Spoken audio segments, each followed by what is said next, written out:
दोस्तों fan regulator में अलग अलग टाइप से कनेक्शन करते हैं, जिसमें कि जॉइंट और विदाउट जॉइंट से कनेक्शन करते हैं। जिसमें कि एक कनेक्शन होता है जिसमें कि फैन रेगुलेटर को पहले फेस से कनेक्ट करते हैं, स्विच को बाद में कनेक्ट करते हैं।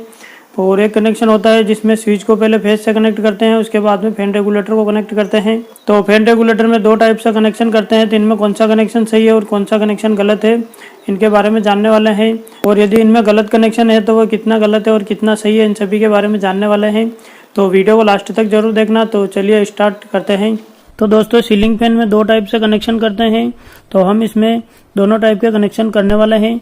और कौन सा कनेक्शन सही है और कौन सा कनेक्शन गलत है यह भी जानने वाले हैं। तो हम इसमें पहले जॉइंट वाला कनेक्शन करके देख लेते हैं। तो इसमें यह जो स्विच है यह सीलिंग फैन का स्विच है और यह फैन रेगुलेटर है। तो हम इसमें स्विच के एक टर्मिनल से यानी कि स्विच के नीचे वाला टर्मिनल से फेस की सप्लाई को कनेक्ट कर देते हैं। और उसके बाद हम स्विच के ऊपर वाले टर्मिनल से एक वायर को कनेक्ट कर लेना है, जो कि हम दोनों वायर में से कोई सा भी एक वायर कनेक्ट कर सकते हैं। तो हम इसमें इस वायर को कनेक्ट कर लेते हैं। तो हमने स्विच के दूसरे टर्मिनल से फैन रेगुलेटर के एक वायर को कनेक्ट कर दिया और दूसरा वायर है जिसे हमें सीलिंग फैन के एक वायर से कनेक्ट करना है, जो कि इसमें जो ये वायर है यह सीलिंग फैन का वायर है। और ये ब्लू कलर का वायर है जो कि सीलिंग फैन में हमने न्यूट्रल का वायर डायरेक्ट दिया हुआ है। सीलिंग फैन में न्यूट्रल का वायर डायरेक्ट देते हैं। तो इसमें हमें सीलिंग फैन के एक वायर से फैन रेगुलेटर के वायर को कनेक्ट कर लेते हैं, यानी कि जॉइंट कर लेते हैं। और इसमें हमें जॉइंट अच्छी तरह से करना है। तो इस तरह से जॉइंट करके इस पर हम टेप लगा लेते हैं और टेप हमें अच्छी तरह से ही लगानी होती है।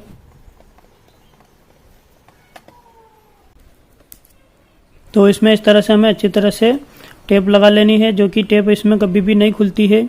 तो इस तरह से हम जो सीलिंग फैन का कनेक्शन करते हैं यह कनेक्शन पूरी तरह से सही कनेक्शन होता है, इसमें बिल्कुल भी गलत कनेक्शन नहीं है। इसमें केवल हमें जॉइंट ही करना होता है, जो कि हमें जॉइंट अच्छी तरह से करना होता है और टेप भी अच्छी तरह से लगानी होती है। यदि हमने इसमें अच्छी तरह से जॉइंट कर दिया और अच्छी तरह से टेप लगा दी तो यह कनेक्शन जो होता है यह पूरी तरह से सही कनेक्शन होता है, इसमें कुछ भी गलत नहीं होता है। और इसमें हम देख लेते हैं कि विदाउट जॉइंट का कनेक्शन कैसे करते हैं और विदाउट जॉइंट का कनेक्शन कितना सही है और कितना गलत है। तो इसमें हम विदाउट जॉइंट वाला कनेक्शन करके देख लेते हैं।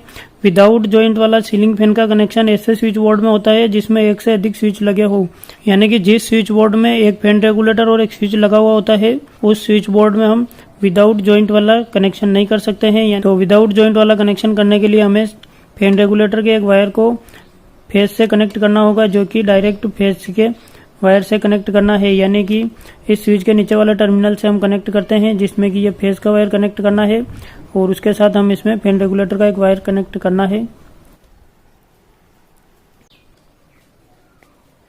और इसमें अब फैन रेगुलेटर का जो दूसरा वायर है इस वायर को हम सीलिंग फैन के स्विच के नीचे वाला टर्मिनल से कनेक्ट कर देते हैं और उसके बाद हम स्विच के दूसरे टर्मिनल से सीलिंग फैन के एक वायर को कनेक्ट कर लेते हैं, जो कि यह सीलिंग फैन का वायर है, तो हम इसे कनेक्ट कर लेते हैं।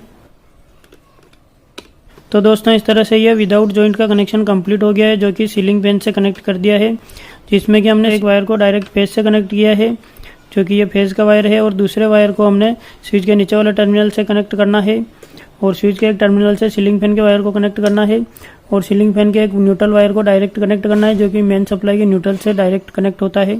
तो इस तरह से जो कनेक्शन होता है इसमें यह कनेक्शन पूरी तरह से सही नहीं होता है, यानी कि सही तो है लेकिन यह कनेक्शन पूरी तरह से सही नहीं होता है, क्योंकि इसमें हमने फैन रेगुलेटर को पहले फेस से कनेक्ट किया है, यानी कि डायरेक्ट फेस से कनेक्ट किया है, उसके बाद फैन रेगुलेटर से स्विच को कनेक्ट किया है। यदि हम इसमें स्विच को ऑफ कर देंगे तो सीलिंग फैन की सप्लाई बंद हो जाएगी, लेकिन फेज से जो फैन रेगुलेटर में सप्लाई आती है वह फैन रेगुलेटर में सप्लाई जब तक सप्लाई आती रहेगी तब तक फैन रेगुलेटर में सप्लाई बनी रहेगी, यानी कि फैन रेगुलेटर में फैन चलेगा या नहीं चलेगा, चलेगा तो भी इसमें फेज की सप्लाई रहेगी और नहीं चलेगा तो भी फैन रेगुलेटर में फेज की सप्लाई रहेगी। यानी कि सर्दियों के समय में फैन नहीं चलता है तो उस समय भी फैन रेगुलेटर में सप्लाई बनी रहेगी। तो इसमें फैन रेगुलेटर में लगातार फेज की सप्लाई रहने से दो टाइप के हमें लॉसेस हो सकते हैं, यानी कि एक एनर्जी का लॉस भी हो सकता है।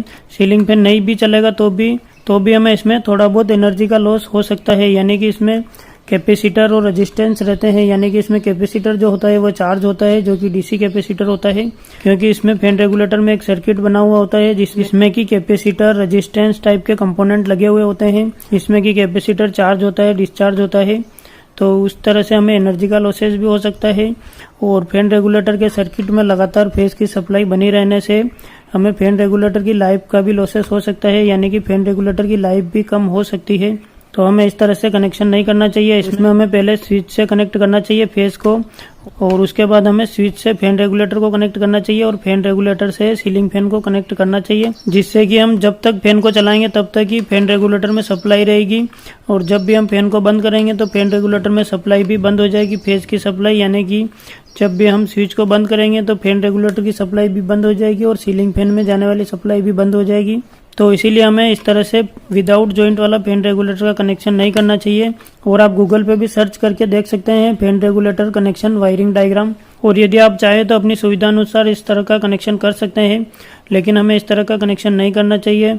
हमें जॉइंट वाला कनेक्शन ही करना चाहिए। उसमें केवल हमें जॉइंट ही करना है, जो कि हम यदि अच्छी तरह से जॉइंट करते हैं तो उसमें कुछ भी दिक्कत नहीं है। और यदि आप जॉइंट नहीं करना चाहें तो उसमें कनेक्टर का भी यूज कर सकते हैं। तो दोस्तों, फैन रेगुलेटर कनेक्शन दो टाइप से होता है, जिसमें कि एक जॉइंट वाला होता है और एक विदाउट जॉइंट वाला होता है।